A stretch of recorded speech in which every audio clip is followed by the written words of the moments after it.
Hello, and thanks for joining me. I'm Louise Harnby, a fiction editor who specialises in sentence level editing for commercial fiction writers, primarily in the genres of crime, mystery, thriller, and suspense. So, in this short webinar, I'm going to explain the differences between the various levels of editing and offer you some tips to consider in relation to each one. So first, let's talk about the order of play. There are different types of novel editing: developmental editing, line editing, copy editing, and proofreading. Revising in the right order is essential if you want your book to be in the best shape possible. Developmental editing work comes first. This is big picture work that involves looking at the story as a whole.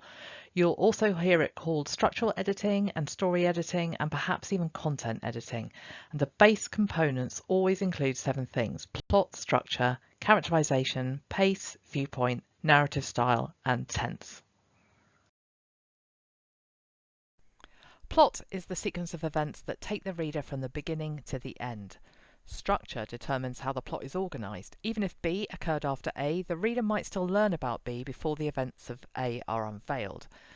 Characterization is how characters are represented such that we can make sense of their behaviour as we journey with them through the story. Pacing is about the speed at which the story unfolds. Effective pace ensures readers feel neither rushed nor bored. Now, that doesn't mean that pace remains steady. A story can include sections of fast-paced action and slower cool-downs.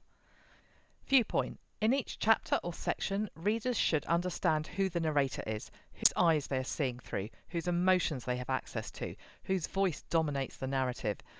It also means understanding the restrictions in place, such that head-hopping doesn't pull the reader out of the story. Is the narrative viewpoint conveyed in the first, second, or third person? The choice determines the narrative style. And finally, tense. Is the story told in the present or the past tense? Each has its benefits and limitations. There are 3 things I want you to know about developmental editing. The first is that there are different types of developmental edits. Full novel edits, in which the editor revises or suggests revisions that will improve the story. Critiques or manuscript evaluations that report on the strengths and weaknesses of a story.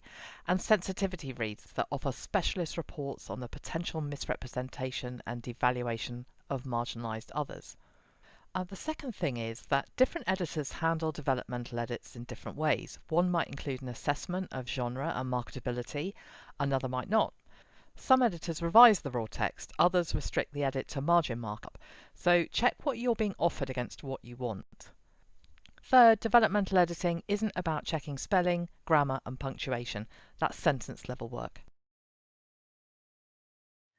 Line editing is the next step in the revision process, and it's stylistic work. A strong sentence elevates story, a poorly crafted one can bury it. This level of editing revises for style, sense, and flow.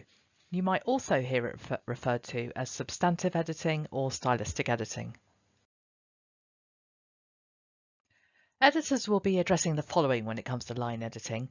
First of all, authenticity of phrasing and word choice in relation to character voice. Then character trait consistency and how those traits are unveiled. Clarity and consistency of viewpoint and narrative style. Cliché and awkward metaphor to make sure that the writing's engaging. Dialogue and how it conveys mood, voice, and intention. Sentence pace and flow with special attention to repetition and overwriting. Tenses and whether they're effective and consistent. And finally, exposition, told versus shown prose. There are 3 things you should know about line editing too. First, there are different types of sentence level edits. Full novel line edits, in which the editor revises or suggests revisions that will improve the line work. Line critiques that report on the strengths and weaknesses of the line craft. And mini line edits, in which the editor revises an agreed section of the novel such that the author can hone their line craft and mimic the edit throughout the rest of the book. Secondly, different editors define their sentence level services differently. Some include technical checking, like copy editing, with the stylistic work, while some do the stylistic and technical work in separate passes. So check what you're being offered and what you're being charged for against what you want. And thirdly, line editing stage is not the ideal place to be fixing problems with plot, theme, pace, and viewpoint. That's structural work, developmental editing, and fixes are likely at this stage to be inelegant and invasive. The next step in the revision process is copy editing. Copy editing is the more technical side of sentence level work. It focuses on logic and consistency and clarity. Copy editors look out for the following: chapter sequencing, making sure everything's in order, consistency of proper noun spelling, dialogue tagging and punctuation and ensuring it's conventional, letter, word, line and paragraph spacing, ensuring those things are consistent, the logic of timeline, environment and character traits, spelling, grammar, syntax, punctuation, hyphenation and capitalization, again ensuring consistency and logic, and finally standard document formatting, so things like paragraph indents and headings being formatted the same way. So here are 3 things you should know about copy editing. First, some editors offer line editing and copy editing together in a single pass. Now that combined service might be indicated by what it's called, for example, line/copy editing. However, it might just be called copy editing, even though it includes stylistic work. So again, do check what you're being offered and what you're being charged for against what you want. Second, novel copy editing is best done in a single pass. When an editor works on separate chunks of text, inconsistencies are more likely to slip through. And finally, one pass of a sentence level edit is not enough to ready a novel for publication. Final quality control is necessary. Proofreading is the last stage of the editing process prior to publication. Every novel, whether it's being delivered in print or digitally, requires a final quality control check. A proofreader looks for literal errors and layout problems that slip through the previous rounds of revision or were introduced at design stage. Authors preparing for print can ask a proofreader to annotate page proofs. These are almost what a reader would see if they pull the novel off the shelf. Others ask proofreaders to amend the raw text, either because they're preparing for e-publication or for audiobook narration. Proofreaders are more than typo hunters. They check for consistency of spelling, punctuation and grammar, but also for layout problems such as, but not limited to, indentation, line spacing, inconsistent chapter drops, missing page numbers and font and heading styles. The remit is extensive, and in a couple of slides time I'll give you a download to a free checklist that you can use as an author or that you can make sure your proofreader's got. The art of good proofreading lies in knowing when to change and when to leave well enough alone. A good proofreader should understand the impact of their revisions, not only in relation to the knock-on effect on other pages, but also to the cost if a third-party designer or formatter is part of the team. And guess what? There are 3 things that I want you to know about proofreading too. First, a proofread is rarely enough, no matter how experienced the writer. It's the last line of defence, not the only line of defence. Secondly, be sure to clarify with an editor what you want and which mediums the editor works with.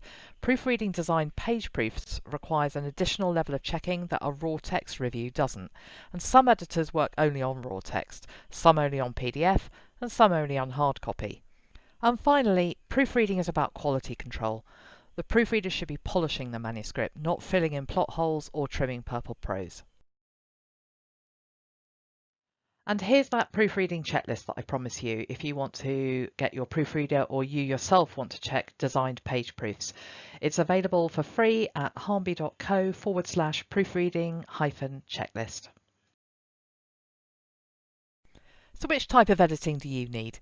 Authors need to take their books through all the types of editing, but that doesn't mean hiring third-party professionals for each stage. Writing groups, self-study courses, how-to books and self-publishing organisations are all great sources of editorial support. If you decide to work with a professional, invest in one who can help you where you're weakest. You might be a great structural self-editor but prone to overwriting, or you might have nailed line craft but need help with story development. And pay attention to the order of play when it comes to revision. Fixing plot holes at proofreading stage might damage previous rounds of editing. That's a waste of time and money that every writer wants to avoid. Hope you've enjoyed this webinar. Thanks very much for listening. Bye for now.